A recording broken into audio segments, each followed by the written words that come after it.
Hello बच्चों, लक्ष्य classes के प्यारे और सुंदर से यूट्यूब चैनल पर आपका हार्दिक अभिनंदन स्वागत करता हूं। मैं आपका प्यारा डीके सर आज आपके लिए लेकर आया हूं क्लास 10th का जो प्रथम चैप्टर है रासायनिक अभिक्रिया और रासायनिक समीकरण, इसका पार्ट 2 लेके आया हूं।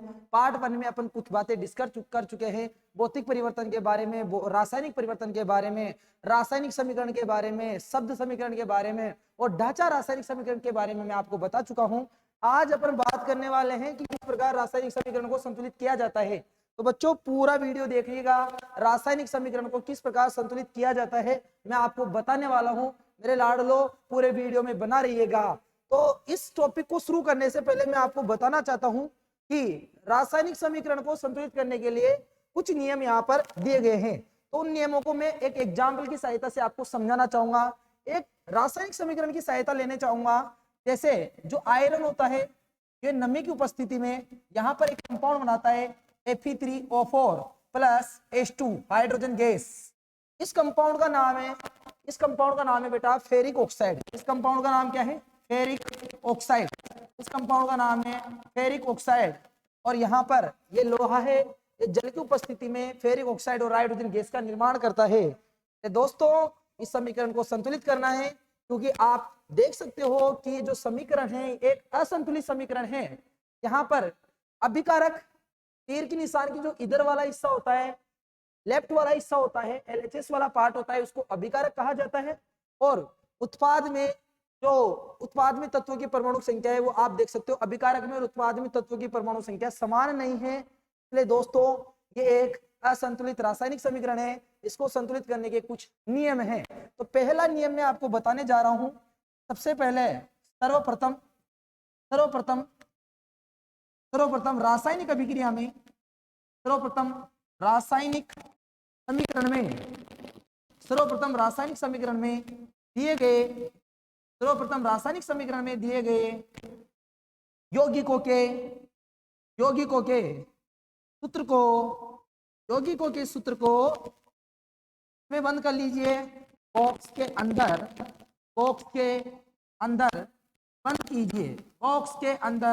बंद कीजिए। तो दोस्तों आप बने रहिएगा, मैं आज आपको सिखा ही दूंगा किस प्रकार रासायनिक समीकरण को संतुलित कर दिया जाता है। पहला नियम यह है कि सर्वप्रथम रासायनिक समीकरण में जितने भी यौगिक होते हैं उनको बॉक्स के अंदर बंद कीजिए। तो मैंने यहाँ पर एक बॉक्स बना लिया है, Fe को बॉक्स के अंदर बंद कर दिया है, फिर Fe3O4 को भी बॉक्स के अंदर बंद कर दिया है और हाइड्रोजन गैस को भी बॉक्स के अंदर बंद कर दिया गया है। दूसरा नियम क्या कहता है भाइयों?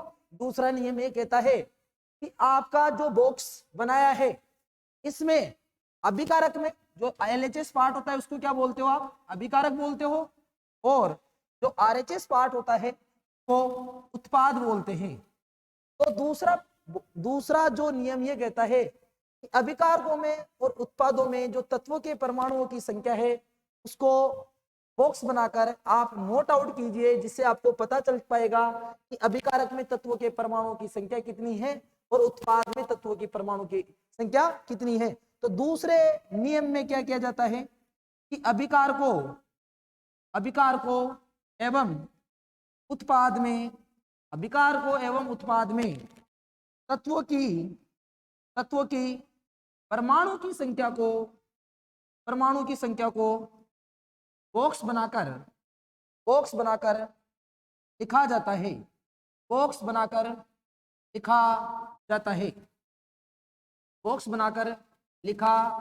है। भाइयों बच्चों आप सभी को बताना चाहता हूं कि दूसरा नियम में अभिकारक और उत्पाद में तत्वों की परमाणु की संख्या है उनको बॉक्स बनाकर लिखा जाता है। इसके बाद में अपन बात करने वाले हैं कि दूसरा नियम क्या कहता है। तो दूसरा नियम ये कह रहा है कि अभिकारक और उत्पाद में जो परमाणु की संख्या है उनको कैसे करेंगे? बॉक्स बनाकर आप लिखोगे। तो यहाँ पर लिखोगे आप, यहाँ पर क्या लिखने वाले हो बेटा आप? यहाँ पर लिखोगे आप, यहाँ पर आपको लिखना है अभिकारक और उत्पाद में तत्वों की परमाणु की संख्या। तो आपके पास जो समीकरण थी वो Fe plus H2O Fe3O4 plus H2 थी। आपने इसको पहले नियम में बॉक्स में बंद कर लिया था। पहले नियम में किसके अंदर बंद कर लिया था? बॉक्स के अंदर। अब आपको इधर तो लिखना है अभिकारकों में तत्व के परमाणु की संख्या, अभिकारकों में तत्व के परमाणु की संख्या, अभिकारकों में तत्व के परमाणु की संख्या, और इधर क्या लिखना है आपको, उत्पाद में तत्व के परमाणु की संख्या, उत्पाद में तत्व के परमाणु की संख्या। आपके पास कौन कौन से तत्व है? पहला जो आपका Fe है तो आप आयरन बोलते हो, अभिकारक में कितने हैं? सिंगल है। दूसरा आपके पास में तत्व क्या है बेटा? हाइड्रोजन तत्व। कौन सा तत्व? हाइड्रोजन तत्व है। और हाइड्रोजन तत्व के कितने हैं मेरे दोस्तों? अभिकारक में 2 है। तीसरा तत्व है आपका ऑक्सीजन तत्व। तीसरा तत्व कौन सा है? ऑक्सीजन तत्व। ऑक्सीजन तत्व के कितने हैं? ऑक्सीजन तत्व का इधर 1 है। Fe3O4 उत्पाद में आयरन के कितने परमाणु हैं? 3 परमाणु हैं। ऑक्सीजन, इसके बाद में हाइड्रोजन के कितने हैं? 2 है। फिर इसके बाद में आपका जो ऑक्सीजन परमाणु है, ऑक्सीजन परमाणु के कितने हैं? यहाँ पर 4 परमाणु है। ऑक्सीजन तत्व के कितने परमाणु हैं? 4 परमाणु। दूसरे नियम के अंदर आपने क्या किया? अभिकारकों में तत्व के परमाणु की संख्या को और उत्पाद में तत्व के परमाणु की संख्या को बॉक्स के द्वारा आपने बना लिया। दोस्तों अब जो तीसरा नियम ये कहता है कि आप पूरे रासायनिक समीकरण में ऐसे एक यौगिक को चुनो जिसमें सबसे अधिक परमाणु उपस्थित हो। तो तीसरा नियम आपको मैं बताने वाला हूं। तीसरा नियम क्या कहता है? तीसरा नियम ये कहता है बेटा, तीसरा नियम ये कहता है कि जो आपके रासायनिक समीकरण है, आपकी रासायनिक समीकरण Fe+H2O, Fe3O4 प्लस H2 है। सबसे पहले इसको बॉक्स में बंद किया, फिर आपने डिब्बा बनाया। आपने क्या बनाया? डिब्बा। और तीसरा नियम कहता है कि रासायनिक समीकरण में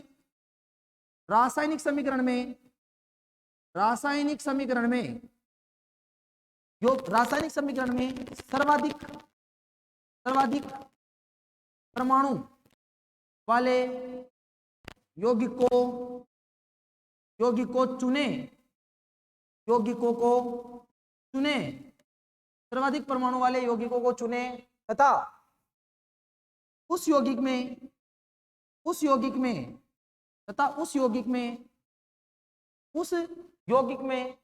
उपस्थित सबसे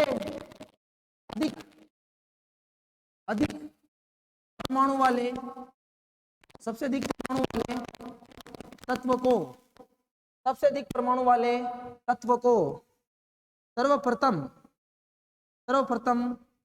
संतुलित कीजिए। आया नहीं आया? तीसरा नियम ये कहता है मेरे लाडलो, तीसरा नियम क्या कहता है कि रासायनिक समीकरण में तो सर्वाधिक परमाणु वाले यौगिकों को चुनना है और उस यौगिक में उपस्थित सबसे अधिक परमाणु वाले को सर्वप्रथम संतुलित करना है। अरे बीराओ ताने यही चीज समझाबू चाह रहे हो। आपके पास में जो रासायनिक समीकरण है, रासायनिक समीकरण Fe+H2O, Fe3O4+H2 है। इनमें काय करनी है अपन कि जो सबसे अधिक परमाणु वाला यौगिक है उन्हें चुननी, और उनमें भी यह देखनी है अपन कि जो सबसे अधिक परमाणु किस तत्व के हैं, उनको सबसे पहले अपन संतुलित करनो। तो मैं आपने बताना चाह रहे हो कि रासायनिक समीकरण में सबसे ज्यादा आपने पास में Fe3O4 जो कंपाउंड है फेरिक ऑक्साइड, इनमें सबसे अधिक परमाणु है। और इनके अंदर भी आप देखा तो ऑक्सीजन जो तत्व है उनकी परमाणु की संख्या ज्यादा है। तो देखता है आप इन्हें संतुलित करता है। तो Fe3O4 को कैसे संतुलित करते हैं बेटा? तो सर्वप्रथम अपन किसको संतुलित करेंगे?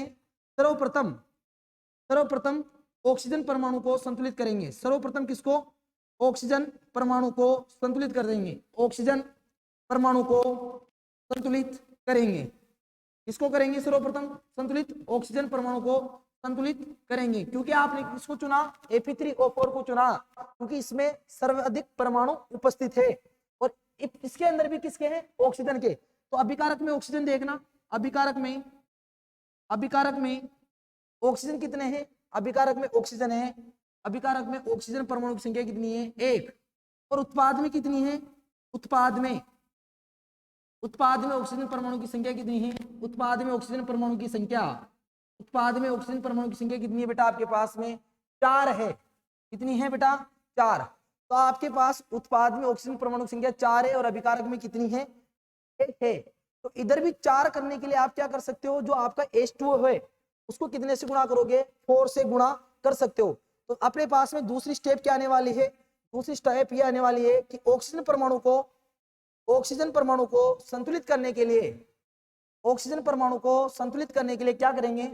ऑक्सीजन परमाणु को संतुलित करने के लिए, ऑक्सीजन परमाणु को संतुलित करने के लिए, ऑक्सीजन परमाणु को संतुलित करने के लिए H2O को कितने गुणा करेंगे? अभिकारक में उपस्थित H2O को 4 से गुणा करेंगे, 4 से गुणा करेंगे और बॉक्स की छेड़छाड़ी नहीं करेंगे। तो आपके पास में Fe था, Fe को बॉक्स में रखा था, फिर आपका 4 लिखना है और H2O किसके अंदर था? बॉक्स के अंदर था। तीर का निशान लगाओ और आपका यहाँ पर जो कंपाउंड बन रहा था वो Fe3O4 बन रहा था। ये किसके अंदर था? बॉक्स के अंदर था। और साथ में आपका हाइड्रोजन गैस थी, ये भी किसके अंदर थी बेटा? बॉक्स के अंदर थी। अब आप इसमें पूरी तरह एनालिसिस करेंगे इस समीकरण में, तो Fe अभिकारक में कितना है? 1, इधर Fe कितने हैं? 3। लेकिन आपने ऑक्सीजन परमाणु को संतुलित किया था तो ऑक्सीजन इधर कितने हैं? 4 है और इधर ऑक्सीजन कितने हो गए? इधर भी 4 हो गए। अब आपके पास में 2 ही तत्व बच रहे हैं, ऑक्सीजन को छोड़ दिया जाए तो एक तो Fe बच रहा है और एक हाइड्रोजन बच रहा है। Fe और हाइड्रोजन में से किसी भी एक को आप संतुलित कर सकते हो। तो दूसरी स्टेप में Fe परमाणु को संतुलित करेंगे, तो बेटा इधर ध्यान से देखिएगा, Fe परमाणु को संतुलित करेंगे। अभी उत्पाद में Fe कितने हैं? उत्पाद में अभिकारक में जो Fe तत्व है वो सिंगल है और उत्पाद में कितना है बेटा? उत्पाद में आपके पास में कितना है? 3 है। तो आप क्या करने वाले हो?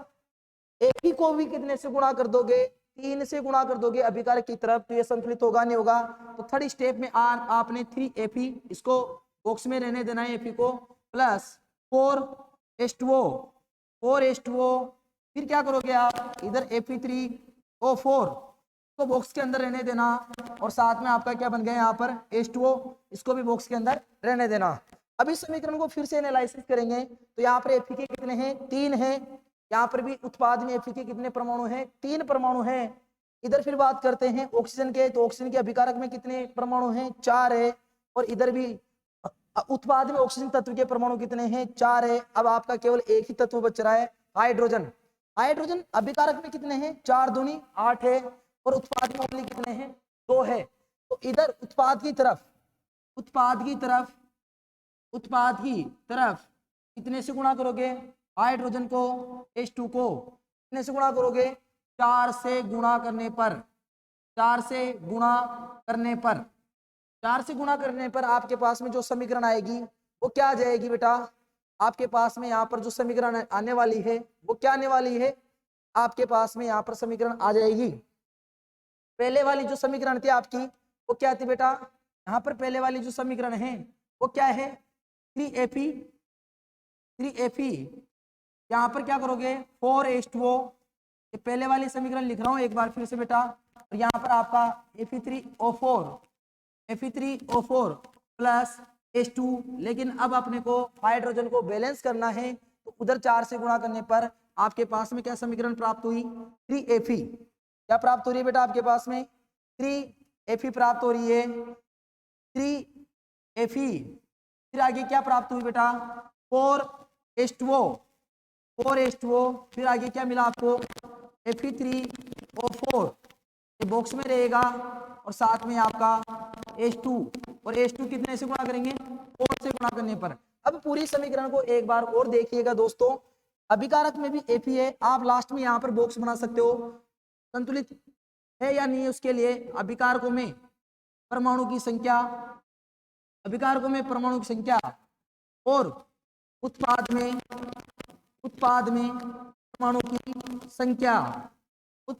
परमाणु की संख्या देखने के लिए भाइयों आप क्या कर सकते हो? बॉक्स बना सकते हो। मेरे भाइयों आपको बताने वाला हूं, ये समीकरण बैलेंस होने ही वाली है, बस थोड़ी देर का और वेट कीजिए। तो यहाँ पर Fe के कितने परमाणु हैं? 3 हैं आयरन के, फिर आता है आपका हाइड्रोजन, हाइड्रोजन 4 दूनी 8 है। ऑक्सीजन, ऑक्सीजन कितना है 4 है। इधर Fe के कितने हैं बेटा, अभिकारक उत्पाद में Fe के 3 है। फिर आता है आपका हाइड्रोजन 4 दूनी 8 है, फिर ऑक्सीजन आता है 4 है। इस बॉक्स को पूरे को बंद कर लीजिए। बॉक्स को बंद करने के बाद में आप प्रत्येक तत्व का मिलान कीजिए, क्योंकि द्रव्यमान संरक्षण का नियम यह कहता है कि अभिकारक में तत्व के परमाणु की संख्या और उत्पाद में तत्व के परमाणु की संख्या अगर समान है वो किस प्रकार की समीकरण होगी, वो एक संतुलित समीकरण होगी। तो अभिकारक में आयरन के कितने 3, उत्पाद में भी आयरन तत्व के कितने परमाणु 3 परमाणु है। हाइड्रोजन के कितने हैं 8 है। इधर भी हाइड्रोजन के कितने हैं 8 है। ऑक्सीजन के कितने, इधर कितने हैं 4 है, और इधर भी ऑक्सीजन के कितने हैं 4 है। तो बच्चों इस पूरी समीकरण में आप देख सकते हो कि अभिकारक में और उत्पाद में तत्व के परमाणु की संख्या क्या है बेटा, यहाँ पर समान है। तो अब मैं आपको बताने वाला हूं बच्चों कि अब अंतिम स्टेप में क्या किया जाता है। जो आपने बॉक्स बनाया था, इस बॉक्स को आप क्या कर सकते हो, अब खोल सकते हो। तो लास्ट स्टेप आपके पास में लाने वाला हूं। अब समीकरण क्या होने वाली है आपकी, संतुलित समीकरण इधर आने वाली है, इधर आने वाली है आपकी 3Fe plus 4H2O reaction forward Fe3O4 plus 4H2। ये जो समीकरण लिखा है ये समीकरण एक संतुलित समीकरण है। लेकिन जो अंतिम पद है, अंतिम पद, इस पद में अभिकार को तथा उत्पादों की, अभिकार को तथा उत्पादों की भौतिक अवस्था, अभिकार को तथा उत्पादों की भौतिक अवस्था, अभिकार को तथा उत्पादों की भौतिक अवस्था को भी प्रदर्शित किया जाता है। अभिकार को तथा उत्पादों की भौतिक अवस्था को भी प्रदर्शित किया जाता है, किया जाता है। यदि आपका जो यौगिक है, यौगिक वो अगर ठोस पदार्थ है तो ठोस पदार्थ को आप सॉलिड बोलते हो, और सॉलिड का जो प्रतीक चिन्ह होता है एस होता है। अगर आपका यौगिक द्रव पदार्थ है उसका आप लिक्विड बोलते हो, और लिक्विड को आप एल से रिप्रेजेंट करते हो। यदि आपका पदार्थ गैस अवस्था में है तो उसको आप क्या बोलते हो, गैस बोलते हो, और इसका जो प्रतीक चिन्ह होता है वो जी होता है। के बाद में मैंने एक और बात बताना चाहूँ कि अगर आपका कोई ठोस पदार्थ जलीय विलयन में मिलाया गया है, जलीय विलयन में घोला गया है, जलीय विलयन में घोला गया है, तो उस पदार्थ की भौतिक अवस्था, उस पदार्थ की भौतिक अवस्था, वो पदार्थ की भौतिक अवस्था काई हुई, पदार्थ की भौतिक अवस्था हुई जलीय अवस्था। और जलीय अवस्था ना आपा काई खेवा बेटा हो, आपा खेवा अंग्रेजी में खेवा एक्वस स्टेट, काई खेवा बेटा हो एक्वस स्टेट, एक्वस स्टेट। और इसको रिप्रेजेंट किया जाता है क्यू के द्वारा। तो दोस्तों अगर आपकी अभिक्रिया पूरी तरह संतुलित हो चुकी है तो अंतिम पद में अभिकार को तथा उत्पाद की भौतिक अवस्था को भी प्रदर्शित किया जाता है। अगर ठोस अभिकारक होता है तो उसकी भौतिक अवस्था को एस से लिखा जाता है, द्रव अभिकारक होता है तो उसकी भौतिक अवस्था को एल से लिखा जाता है, और गैस अभिकारक होता है तो उसकी भौतिक अवस्था को जी से लिखा जाता है। और कोई ठोस पदार्थ को अगर जलीय विलयन में घोला जाता है, जल में घोला जाता है, उस पदार्थ की भौतिक अवस्था को आप जलीय अवस्था कहते हैं, और जलीय अवस्था को अंग्रेजी में क्या बोलते हैं, एक्वस स्टेट कहा जाता है, और एक्वस स्टेट को एक से रिप्रेजेंट किया जाता है। तो जो आपकी ऊपर वाली समीकरण है इसको अंतिम पद में लाते हैं, अंतिम रूप में लाते हैं। अंतिम रूप में लाने के लिए दोस्तों मैं इनकी भौतिक अवस्था को रिप्रेजेंट करने वाला हूं। अंतिम रूप में लाने के लिए मैं इनकी भौतिक अवस्था को क्या करने वाला हूं बेटा, रिप्रेजेंट करने वाला हूं। इनकी भौतिक अवस्था को कैसे रिप्रेजेंट करेंगे आपको मैंने बता दिया है पहले से ही। इनकी भौतिक अवस्था को आप किस प्रकार रिप्रेजेंट कर सकते हो। इनकी भौतिक अवस्था को क्या करेंगे अब यहाँ पर रिप्रेजेंट करने वाले हैं। तो इसके अंतिम पद के लिए चलते हैं, इस समीकरण को पूरी तरह लिखते हैं बेटा। क्या करते हैं अब, आपका जो 3Fe है, आपका जो यहाँ पर 3Fe है, जो आपकी समीकरण थी संतुलित समीकरण वो ये थी 3Fe। तो लोहा आपका ठोस पदार्थ होता है प्लस 4H2O जल आपका लिक्विड होता है, और आपका Fe3O4 Fe3O4, जिसको आप क्या बोलोगे, तो आप क्या बोलोगे बेटा, Fe3O4 को फेरिक फेरिक फेरस ऑक्साइड, इसको क्या बोलोगे, फेरिक फेरस ऑक्साइड बोलोगे। और साथ में आपका यहाँ पर क्या बनता है, 4H2, ये जो समीकरण थी वो संतुलित थी। तो जो फेरिक फेरस ऑक्साइड होता है ये सॉलिड कंपाउंड होता है और हाइड्रोजन आपकी गैस होती है। इस प्रकार आप एक रासायनिक समीकरण को कंप्लीटली संतुलित कर सकते हो। ये किस प्रकार की संतुलित समीकरण है बेटा, ये एक संतुलित समीकरण है। किस समीकरण है, संतुलित समीकरण है। लेकिन दोस्तों एक और बात इंपॉर्टेंट यहाँ पर यह है, यदि किसी रासायनिक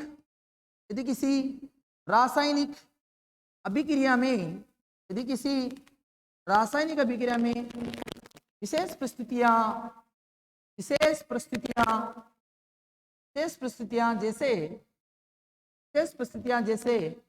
ताप दाब उत्प्रेरक उपस्थित हो, तो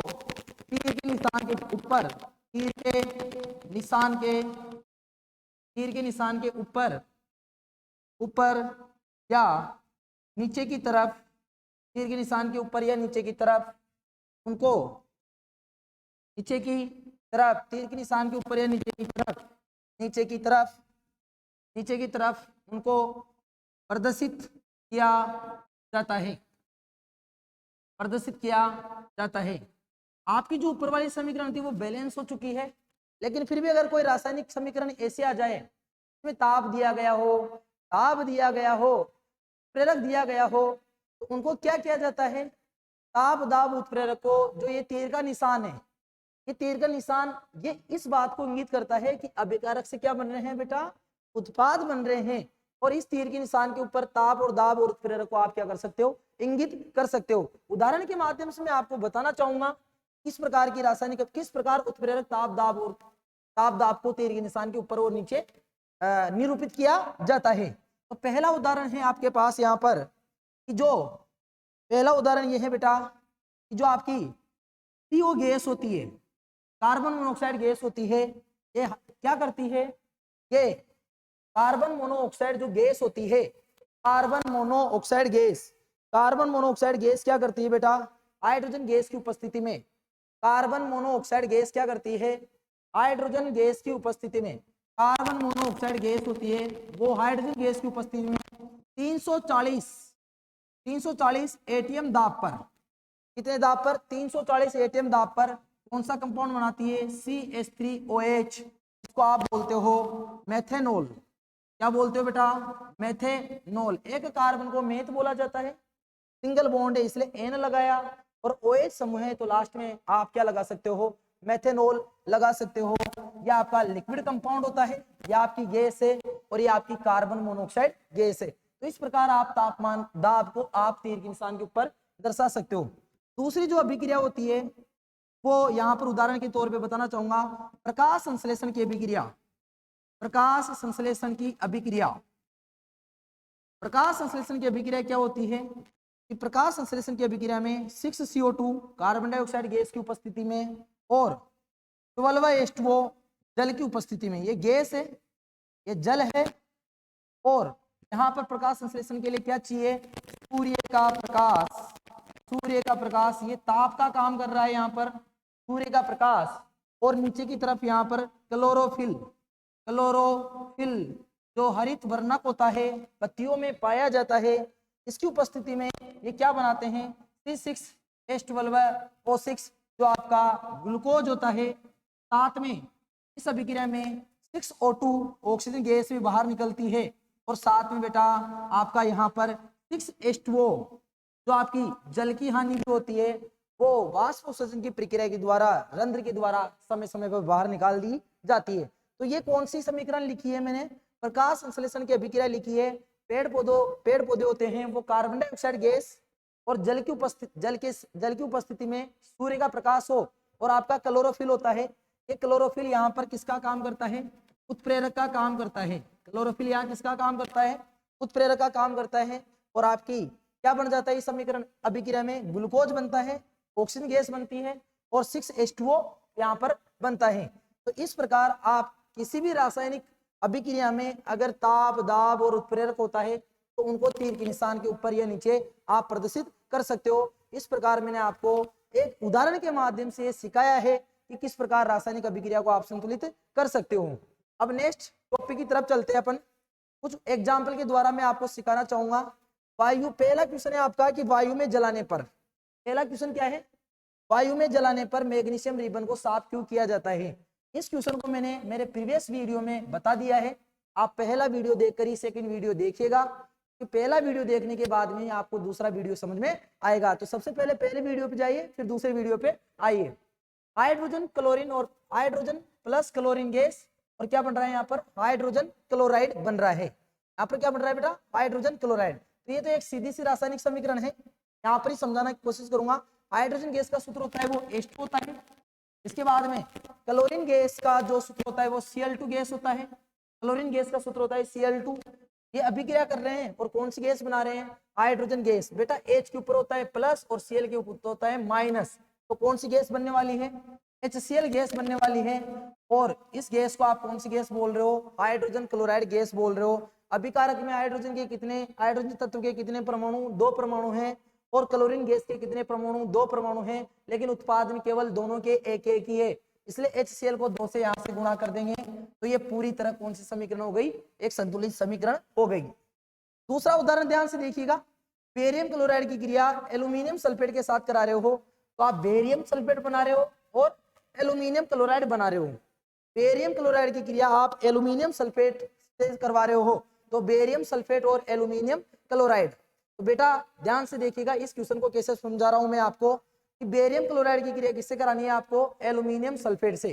यहाँ पर क्रिया करवा रहे हो आप बेरियम, यहाँ पर क्रिया किससे करवा रहे हो बेटा, यहाँ पर क्रिया आप करवा रहे हो बेरियम, बेरियम क्लोराइड की क्रिया, बेरियम क्लोराइड की क्रिया, बेरियम क्लोराइड की क्रिया एल्यूमिनियम सल्फेट से, बेरियम क्लोराइड की क्रिया एल्यूमिनियम, बेरियम क्लोराइड की क्रिया किससे करवा रहे हो बेटा आप, यहाँ पर एल्यूमिनियम सल्फेट से करवा रहे हो। बेरियम क्लोराइड की क्रिया किससे हो रही है यहाँ पर बेटा, बेरियम क्लोराइड की क्रिया यहाँ पर हो रही है एल्यूमिनियम, एल्यूमिनियम सल्फेट से हो रही है। तो आपका जो प्रोडक्ट बन रहा है वो यहाँ पर इस अभिक्रिया में क्या बन रहा है, इस अभिक्रिया में बन रहा है barium, barium sulphate, barium sulphate plus आपका बन रहा है aluminium, aluminium chloride, aluminium chloride. बेटा ध्यान से देखना है, इस प्रकार इस रासायनिक समीकरण को संतुलित किया जाता है। सभी का ध्यान पूरी तरह बोर्ड की तरफ होना चाहिए, नोट्स साथ के साथ रिटर्न करते रहना है, ताकि पूरे कॉन्सेप्ट में आपको क्लियरिटी आए। और पूरा वीडियो देखना है, वीडियो पूरा देखने पर ही एग्जाम्पल से आपको समझ में आने वाला है। तो बेरियम क्लोराइड, सबसे पहले इनके सूत्र बनाना सिखाता हूं बेटा। जो बेरियम होता है उस आयन को कहा जाता है Ba+2 आयन, और क्लोराइड को क्या बोला जाता है, Cl- आयन। तो Ba+2 आयन और Cl- आयन धन आयन और ऋण आयन पर आवेश की मात्रा अलग अलग है। तो आप क्या करोगे, आप करोगे यहाँ पर क्रॉस गुणा, ऋण आयन पर जो आवेश होता है वो धन आयन से गुणा करोगे। तो Ba एक आवेश है तो 1 से गुणा किया Ba, और यहाँ पर 2 है वो किससे गुणा करोगे, Cl से। तो BaCl2 बन गया। इसको क्या बोलोगे आप, बेरियम क्लोराइड। इसको क्या बोलोगे, बेरियम क्लोराइड। ये बेरियम क्लोराइड है।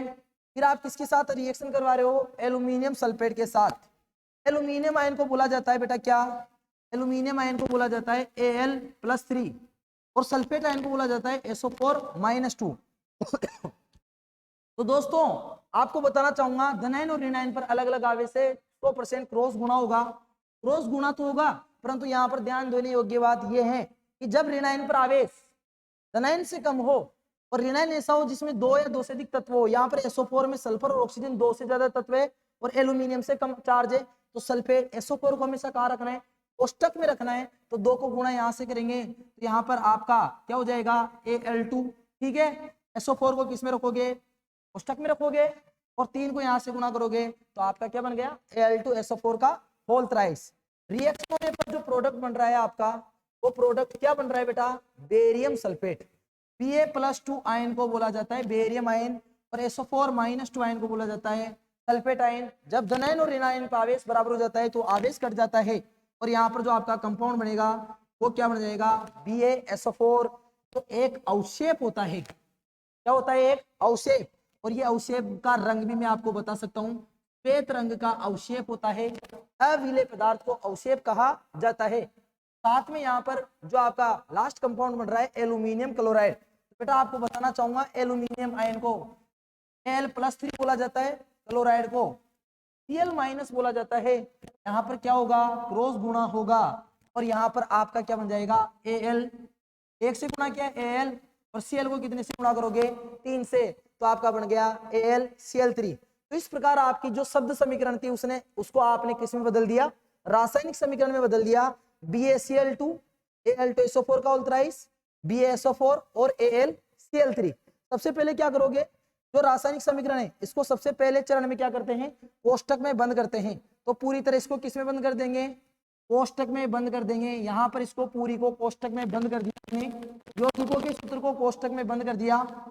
और अब दूसरी स्टेप में अपन क्या करेंगे, दूसरी स्टेप में ये देखेंगे कि कौन से यौगिक में सबसे अधिक परमाणु हैं। तो यहाँ पर 2 और 1 3 है, यहाँ पर 4 1 5 और 1 6 है, यहाँ पर 3 और 1 4 है।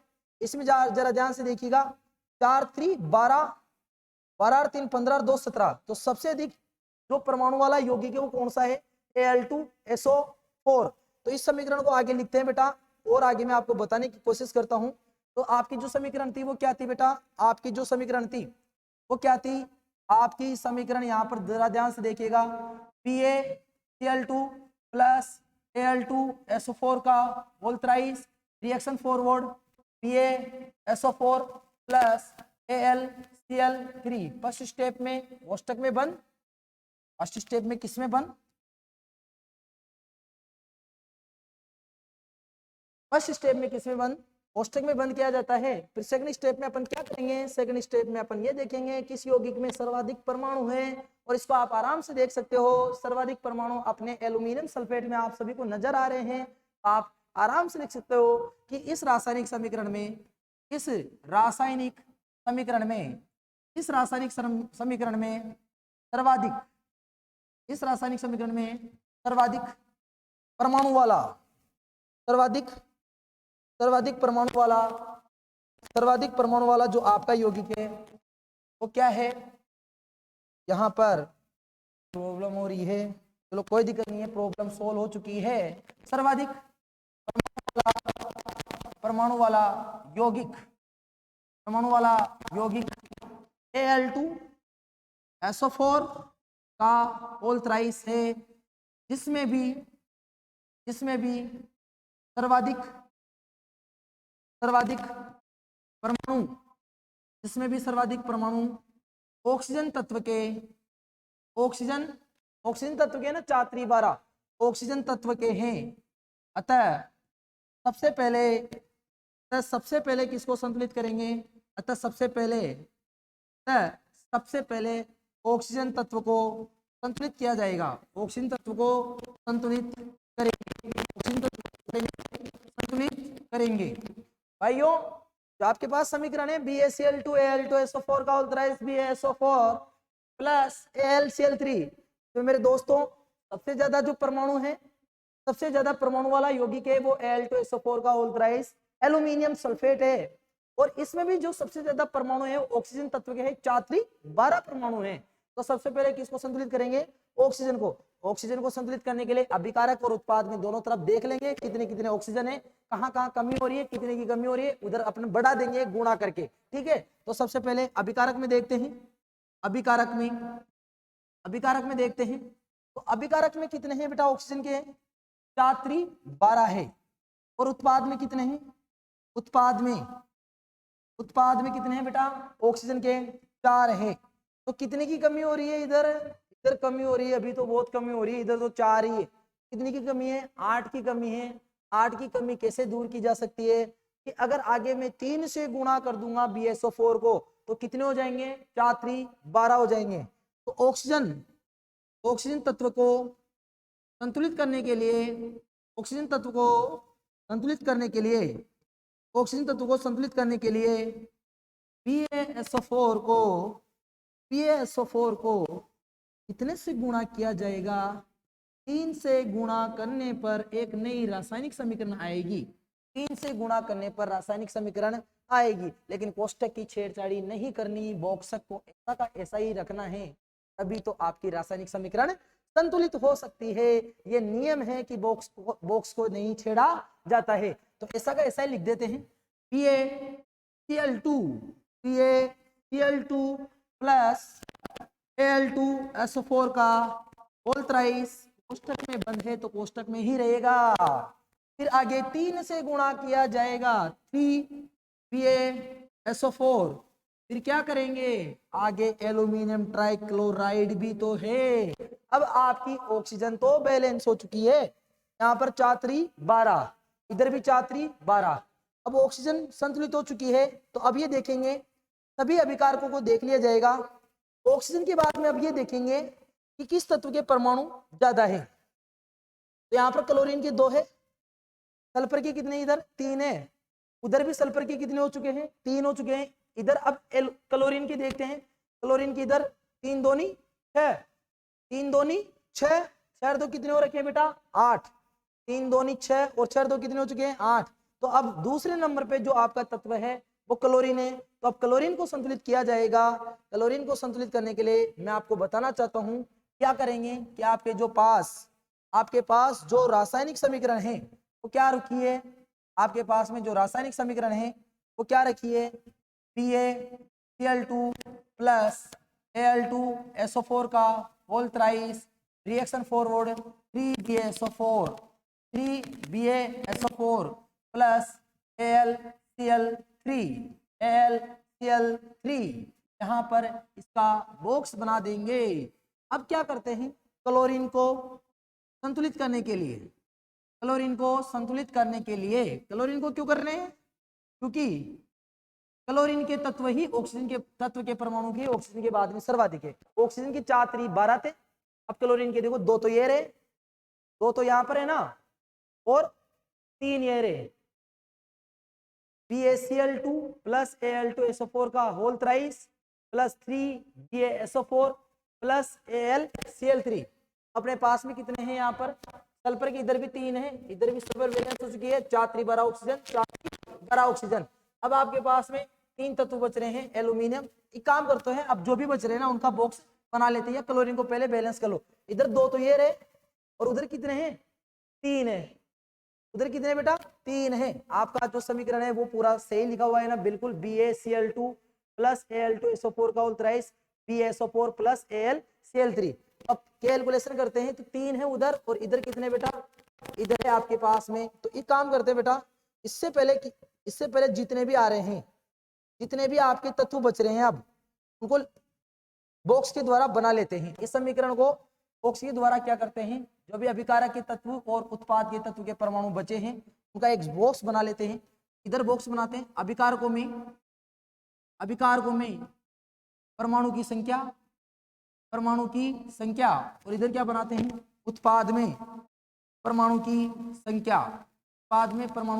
संख्या। दोस्तों यहाँ पर सबसे पहले अब बेरियम का बनाता हूँ। बेरियम का भी इधर कितना है? 1 है। एल्यूमिनियम का कितना है? इधर 2 है। सल्फर का इधर कितना है? 3 है। क्लोरीन का कितना है? इधर 2 है। और इसके बाद में ऑक्सीजन का कितना बचा? यहाँ पर कितना है? 4 12 है। इधर देखते हैं, इधर आपका बेरियम का कितना है? 3 है। एल्यूमिनियम का कितना है? एल्यूमिनियम का 1 है। सल्फर का कितना है? सल्फर का यहाँ पर भी 3 है। क्लोरीन का कितना है? क्लोरीन का उधर 3 है। और आपका लास्ट में ऑक्सीजन का है वो 4 12 है। अब इस पूरे बॉक्स को बंद कर लीजिए और अब अपने हिसाब से इसको क्या कर सकते हैं? बंद करके संतुलित कर सकते हैं। सबसे पहले यहाँ पर ऑक्सीजन पूरी तरह संतुलित हो चुकी है। अब बात करते हैं, सल्फर भी यहाँ पर पूरी तरह संतुलित हो चुका है। अब आपके पास में एल्यूमिनियम और बेरियम बच रहा है, तो आप सबसे पहले किसको बैलेंस कर सकते हो? यहाँ पर बेरियम को बैलेंस कर सकते हो। तो बेरियम को बैलेंस किया जाता है बेटा, बेरियम को बैलेंस करने के लिए BaCl2 को कितने से गुणा कर देंगे? 3 से, क्योंकि उत्पाद में 3 है तो विकारक में 1 है, तो 3 से गुणा करेंगे, नहीं करेंगे? 3 से गुणा करने पर BaCl2 को 3 से गुणा करेंगे तो तो आपके पास में क्या जाएगी, आपके पास में जो नई समीकरण आएगी वो क्या आएगी बेटा, आपके पास में नई समीकरण क्या आएगी बेटा, आपके पास में जो नई समीकरण आएगी वो क्या आएगी, 3 से गुणा करने पर 3 इसको कोष्टक में रखना है, प्लस Al2SO4 का होल थ्राइस, इसको भी कोष्टक में रखना है। फिर क्या करना है, तीर का निशान लगाना है, यहाँ पर 3BaSO4 प्लस साथ में AlCl3। अब क्या हुआ आपके पास में, इस प्रकार आपके पास में बेरियम इधर कितने हैं, 3 है, इधर भी उत्पाद में बेरियम के कितने हो गए, 3 है, यहाँ पर भी सल्फर के कितने हैं, 3 परमाणु हैं, इधर भी सल्फर के 3 तत्व है, परमाणु हैं, 4×3=12 और इधर भी 4×3=12। अब आपके पास में ओनली क्लोरीन और एल्यूमिनियम बच रहा है। तो दोस्तों सबसे पहले अब क्लोरीन एल्यूमिनियम को संतुलित करते हैं। एल्यूमिनियम इधर कितने हैं, 2 और उधर कितना है, 1 है। एल्यूमिनियम का AlCl3 में कितना है, 1। तो एल्यूमिनियम को संतुलित करने के लिए एल्यूमिनियम को संतुलित करने के लिए AlCl3 को कितने से गुणा करेंगे, AlCl3 को कितने से गुणा करेंगे, 2 से गुणा करने पर 2 से गुणा करने पर क्या स्थिति बनेगी, 3BaCl2 प्लस Al2SO4 का होल थ्राइस,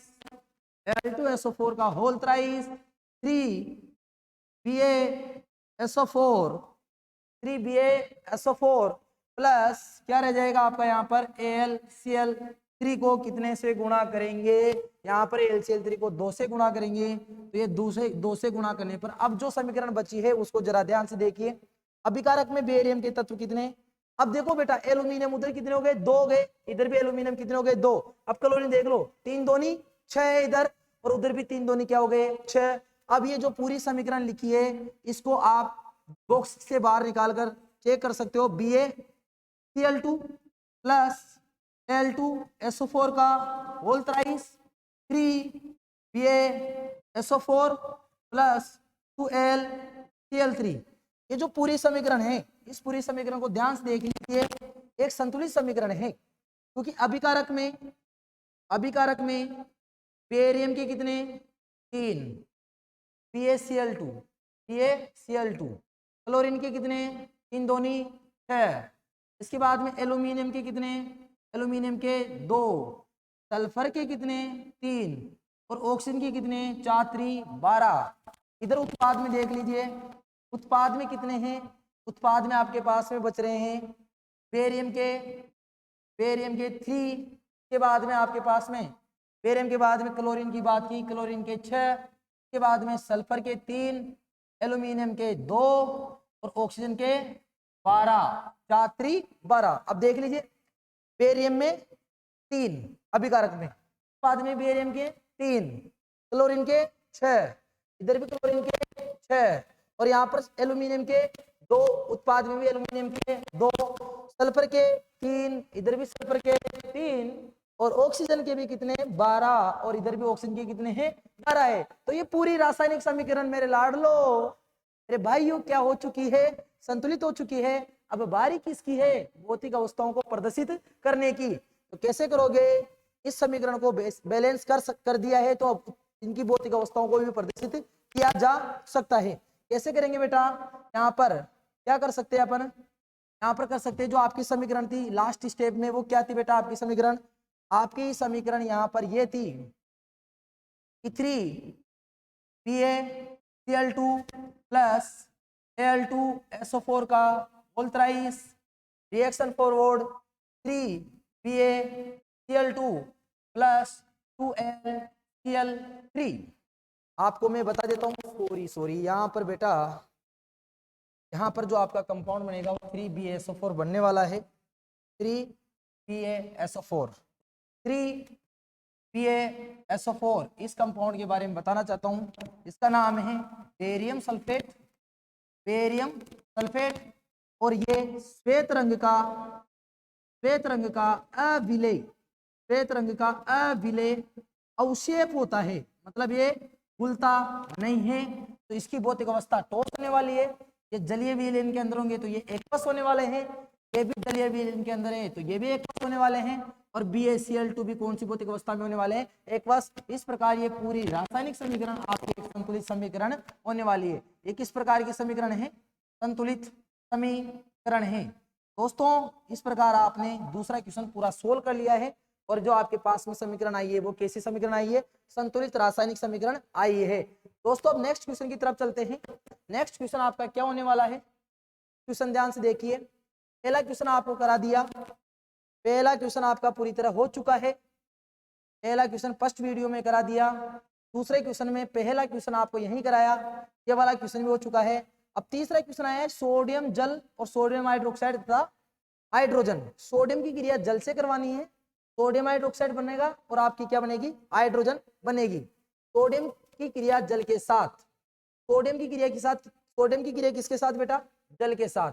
यहाँ पर ध्यान से देखिए, आपका जो सोडियम है, सोडियम सोडियम परमाणु की क्रिया करवा रहे हैं, तो सोडियम परमाणु की क्रिया किसके साथ, सोडियम परमाणु की क्रिया जल के साथ, और सोडियम परमाणु की जल के साथ क्रिया करने पर कौन सा कंपाउंड बना रहा है, वो बना रहा है सोडियम हाइड्रोक्साइड। क्या बना रहा है, सोडियम हाइड्रोक्साइड, और साथ में कौन सी गैस बन रही है, हाइड्रोजन गैस बन रही है। कौन सी गैस, हाइड्रोजन गैस। तो दोस्तों अब इसको पहले तो ये शब्द समीकरण है, इस प्रकार की है शब्द समीकरण। अब इसको किसमें बदलेंगे लाडलू, इसमें बदलेंगे, इसको बदलेंगे अब रासायनिक समीकरण में। इसमें बदलेंगे अब इसको रासायनिक समीकरण में। बेटा आपको मैं बता रहा हूं, शब्द समीकरण से रासायनिक समीकरण बनाना और फिर रासायनिक समीकरण को संतुलित करना। तो सोडियम तत्व को बोला जाता है Na, और जब कोई तत्व अकेला होता है उसके ऊपर चार्ज 0 होता है, सोडियम धातु होती है, जल के साथ क्रिया कराओ, जल को बोलते हैं H2O। रिएक्शन हो रही है, आपका बन रहा है सोडियम हाइड्रोक्साइड। सोडियम अगर किसी दूसरे एन के साथ होता है तो Na पे प्लस होता है, और हाइड्रोक्साइड होता है आपका OH माइनस होता है। तो यहाँ पर जो कंपाउंड बनेगा वो NaOH बनने वाला है, और आपकी हाइड्रोजन गैस यहाँ पर है। इस समीकरण को संतुलित करना है, बहुत आसान है। सबसे अधिक परमाणु वाले सबसे पहले कोष्टक में बंद करेंगे, सबसे पहले किसमें बंद करेंगे, कोष्टक में। तो सबसे पहले आपने कोष्टक में बंद कर दिया, हमारा बीराओ कोष्टक में बंद हो चुका है। अब क्या करेंगे, सबसे अधिक परमाणु वाले यौगिक को चुनेंगे। तो सबसे अधिक परमाणु वाला यौगिक कौन सा है, देखो यहाँ पर अकेला ही है, तो यहाँ पर 2 1 3 परमाणु है, यहाँ पर 2 है, इसमें 1 2, इसमें 3 है, तो इसमें बराबर है, तो किसी को भी आप चुन सकते हो। तो सबसे पहले मान लीजिए मैंने NaOH को चुन लिया, इसको चुन लिया बेटा NaOH को। तो सबसे अधिक परमाणु वाला कौन सा है, सब में बराबर है, तो इसको नॉर्मली भी आप संतुलित कर सकते हो। कैसे, सबसे पहले कोष्टक बना लो इसका, तो क्या बना लो बेटा, कोष्टक। तो यहाँ पर कोष्टक बना लो, अभिकारकों में परमाणु की संख्या, अभिकारकों में परमाणु की संख्या, और इधर कोष्टक दूसरा बन जाएगा उत्पाद में परमाणु की संख्या, उत्पाद में परमाणु की संख्या। यहाँ पर अभिकारक कितना है, सोडियम तत्व के कितने परमाणु हैं अभिकारक में, 1 है। हाइड्रोजन के कितने हैं, 2 है। ऑक्सीजन के कितने हैं, ऑक्सीजन का 1 है। और उत्पाद में देखिए सोडियम का कितना, 1 है।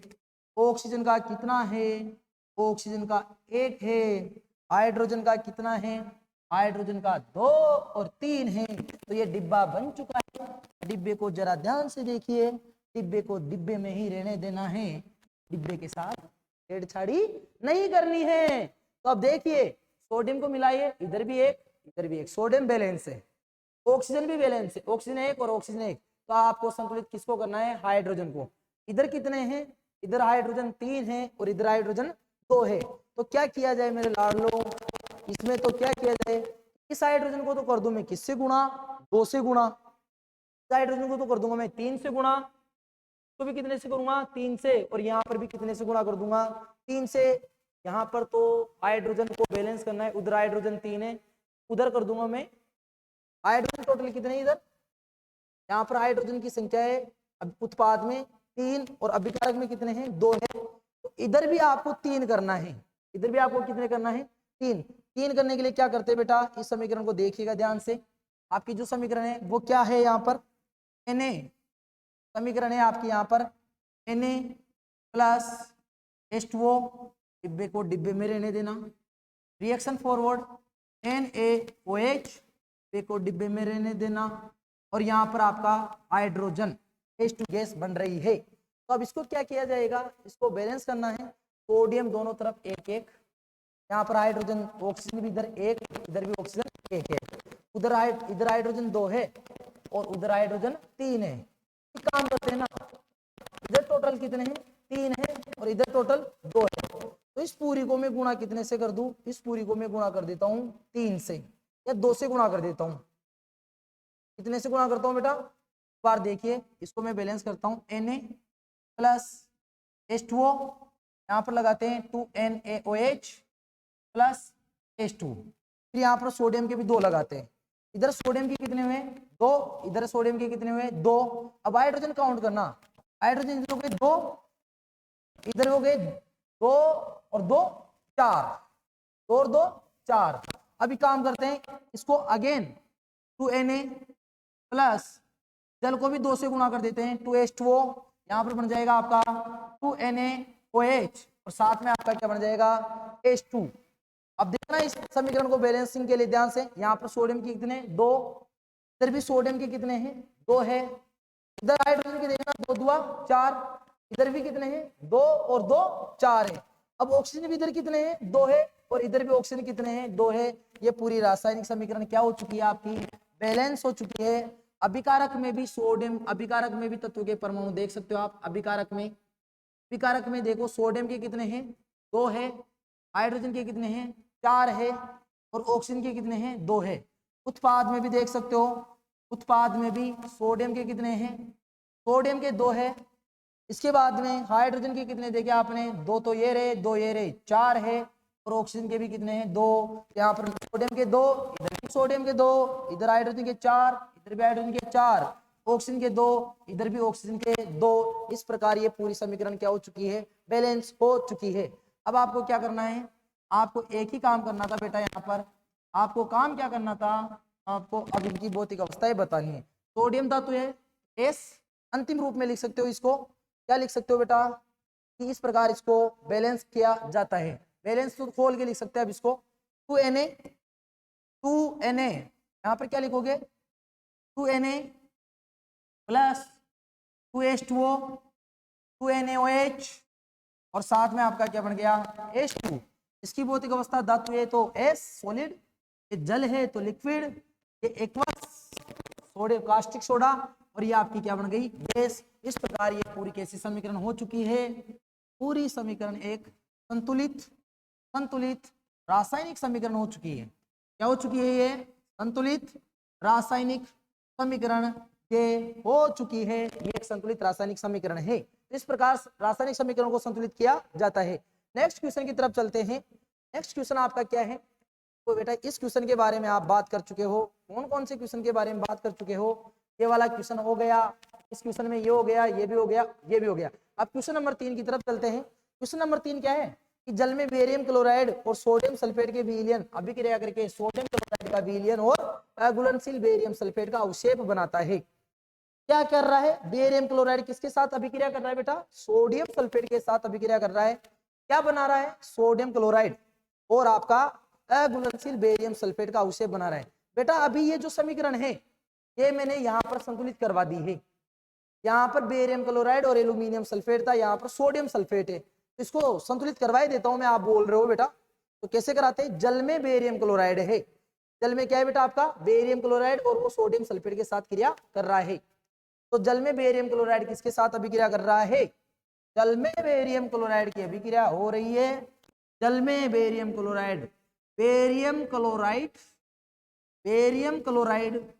अभिक्रिया किसके साथ कर रहा है, जल में बेरियम क्लोराइड किसके साथ अभिक्रिया कर रहा है, जल में बेरियम क्लोराइड सोडियम सल्फेट के साथ अभिक्रिया कर रहा है, सोडियम सल्फेट के साथ अभिक्रिया कर रहा है। और आपका क्या बना रहा है, बेरियम सल्फेट का अघुलनशील अवक्षेप, बेरियम सल्फेट का अघुलनशील अवक्षेप बन रहा है, अवक्षेप बन रहा है। ये का रंग मैंने पहले बता दिया, श्वेत होता है। और साथ में एक प्रोडक्ट और बन रहा है आपका, वो बन रहा है सोडियम क्लोराइड। ध्यान से देखिएगा, उम्मीद करता हूँ मजा पूरा आ रहा होगा। देखो ध्यान से पढ़ रहे होंगे ना तो 100% मजा आ रहा होगा। पूरे मजे के साथ पढ़िए, मजे लेने में कोई दिक्कत नहीं है। ट्यूशन भी समझ में आए और मजा भी आपको बराबर आता रहे, इसके लिए ध्यान से, पूरे ध्यान से मेरे साथ जुड़े रहिएगा दोस्तों। मैं आपके लिए लग रहा हूँ, रासायनिक समीकरण को संतुलित करना आपको सिखा रहा हूँ। मैंने पहले बताया था कि बेरियम पे होता है Ba+ आयन और क्लोराइड होता है Cl- आयन, प्लस आपका सोडियम होता है Na+ आयन और आपका सल्फेट होता है वो NaSO4- आयन।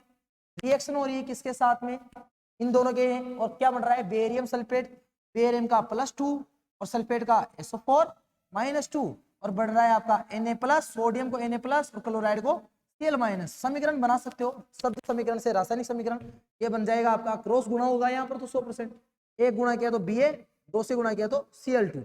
BaCl2 का जलीय विलयन है, यहाँ पर AQ लगा लो, भौतिक अवस्था भी लिख लो, जलीय विलयन जल के अंदर है तो एक्वस। सोडियम सल्फेट का भी जल के अंदर विलयन है, यहाँ पर दो गुणा होगा तो Na2, क्रॉस गुणा यहाँ पर भी होगा बेटा Na2, और आपको पता है यहाँ पर धनायन पर आवेश कम है तो SO4 कोष्टक में नहीं जाएगा। Na2SO4 कंपाउंड क्या बन गया, आवेश बराबर कटा नहीं कटा, कटा तो आयन भी हटा, भौतिक अवस्था जल में है, ये भी एक्वस, लेकिन ये आपका अवशेप है तो यहाँ पर अवशेप के लिए तीर का निशान नीचे की तरफ लगाया जाता है, और ये श्वेत रंग का अविलेय अवशेप है। श्वेत रंग का कौन सा अवशेप, अविलेय, घुलता नहीं है जल के अंदर, जैसे घूमता रहता है ठोस परत के रूप में जम जाता है। और सोडियम क्लोराइड आपका Na+ आवेश बराबर कटा तो आपका बन गया NaCl, जल में घुलनशील होता है एक्वस। ये आपके पास एक रासायनिक समीकरण आ चुकी है, अब इसको आप किसमें बदलना है दोस्तों, को बदलना है संतुलित रासायनिक समीकरण में, क्योंकि ये समीकरण एक कंकाली समीकरण है। ऐसी समीकरण है, कंकाली समीकरण है, ये कंकाली समीकरण है क्योंकि इसमें अभिकारक में और उत्पाद में तत्व की परमाणु संख्या बराबर कतई नहीं है, क्योंकि यहाँ पर सोडियम 2 है, इधर सोडियम मुझे 1 नजर आया तो मैंने तो देखते ही बोल दिया, अब आपको भी तो आना चाहिए, उसके लिए इसको क्या करते हैं, बैलेंस करने की कोशिश करते हैं। सबसे पहले यहाँ कोष्टक, सबसे पहले इन सबको कोष्टक में बंद कर देते, चलो सबसे पहले इनको कोष्टक में बंद कर दिया, एक कोष्टक में इनको बंद कर दिया, कोष्टक में बंद कर दिया। फिर क्या देखते हैं, सबसे अधिक परमाणु वाले यौगिक को देखते हैं, तो कौन सा है, इधर 2 और 1 3 है, इधर 4 1 5 और 1 6 है, इधर 1 और 2 ही है, इधर 4 1 5 5 और 2 7। तो सबसे अधिक कौन सा है, सबसे अधिक कौन सा है, सबसे अधिक आपका, सबसे अधिक परमाणु वाला, सबसे अधिक परमाणु वाला आपका कौन सा है, सबसे अधिक परमाणु वाला यौगिक आपका कौन सा है, Na2SO4 का नाम क्या है, सोडियम सल्फेट, सोडियम सल्फेट। उसके अंदर क्या है, के अंदर भी, इस यौगिक के अंदर भी कौन सा ज्यादा है, ऑक्सीजन। इस यौगिक में भी सबसे ज्यादा क्या है, इस यौगिक में भी ऑक्सीजन तत्व के परमाणु हैं, ऑक्सीजन तत्व के परमाणु हैं। तो ऑक्सीजन की तरफ ध्यान तो दीजिए, यहाँ पर ऑक्सीजन कितने हैं, 4 है, सबसे अधिक इसमें तो है ना, 2 और 1 3, 3 और 4 7, और 7 परमाणु किसी के अंदर नहीं है, 4 है इधर, इधर भी बेटा 4 है, तो ऑक्सीजन तो ऑलरेडी बैलेंस है। फिर ऑक्सीजन के बाद में किसके हैं, सोडियम, अब सोडियम को बैलेंस करेंगे, तो अब ऑक्सीजन के बाद में किसके हैं यहाँ पर, सोडियम के। अब सोडियम को बैलेंस करेंगे तो सोडियम को बैलेंस करने के लिए दोस्तों क्या किया जाएगा, सोडियम को बैलेंस करने के लिए आपका यहाँ पर जो समीकरण है उसको मैं एक दोबारा लिख देता हूँ बेटा। यहाँ पर बेटा आपकी क्या है, बेरियम क्लोराइड की क्रिया करवाई जा रही थी किसके साथ, सोडियम सल्फेट के साथ। तो आपकी जो समीकरण थी वो क्या बनी थी, आपकी समीकरण यहाँ पर बनी थी Ba, आपकी जो समीकरण थी वो क्या बनी थी बेटा, यहाँ पर जो बनी थी वो बनी थी BaCl2, BaCl2, BaCl2। यहाँ पर आपकी जो समीकरण थी वो क्या बनी थी, BaCl2 बनी थी, BaCl2 किसके अंदर, यहाँ पर BaCl2 की आई थी किसके अंदर, एक्वस था ये भी, BaCl2 क्या था बेटा आपका, एक्वस, सोडियम सल्फेट के साथ Na2SO4 कोष्टक में बनते ये भी रिएक्शन फॉरवर्ड, यहाँ पर BaSO4 का अवशेप बना था कोष्टक में बंद, और लास्ट में आपका क्या बन चुका था, आपका बन चुका था NaCl, ये भी कोष्टक में बंद। आपको मैंने बताया था कि सोडियम सल्फेट में सर्वाधिक यौगिक वाला यौगिक है, इधर आप ऑक्सीजन इसमें भी सबसे ज्यादा थे, लेकिन ऑक्सीजन दोनों तरफ ही 4 4 थे। अब सोडियम परमाणु को संतुलित करने के लिए Na परमाणु को संतुलित करने के लिए, Na परमाणु को संतुलित करने के लिए क्या करेंगे?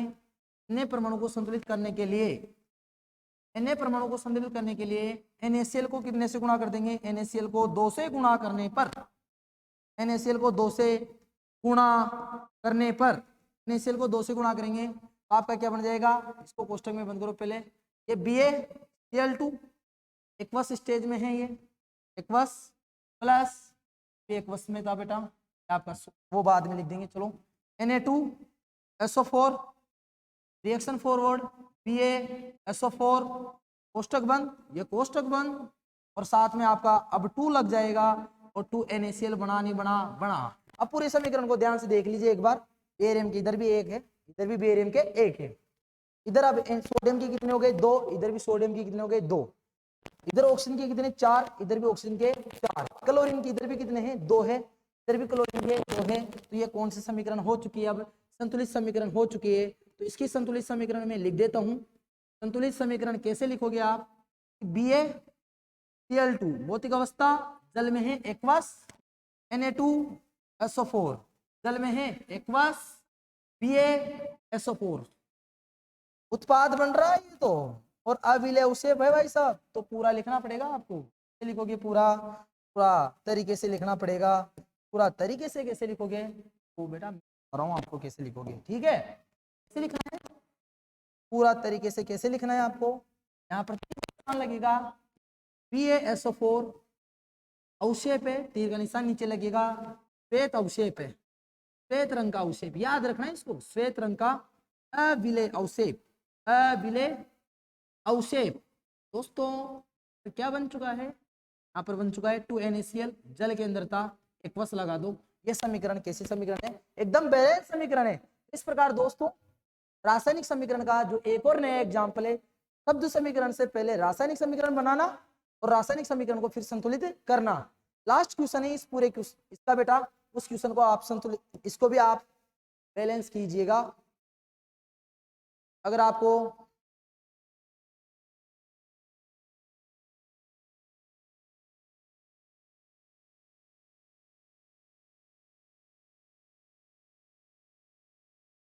ये वीडियो पसंद आया होगा तो इस वीडियो को लाइक कीजिए, शेयर कीजिए, और वो जो लास्ट क्वेश्चन है उस क्वेश्चन को आप खुद से सोल्व कीजिएगा। धन्यवाद, थैंक यू।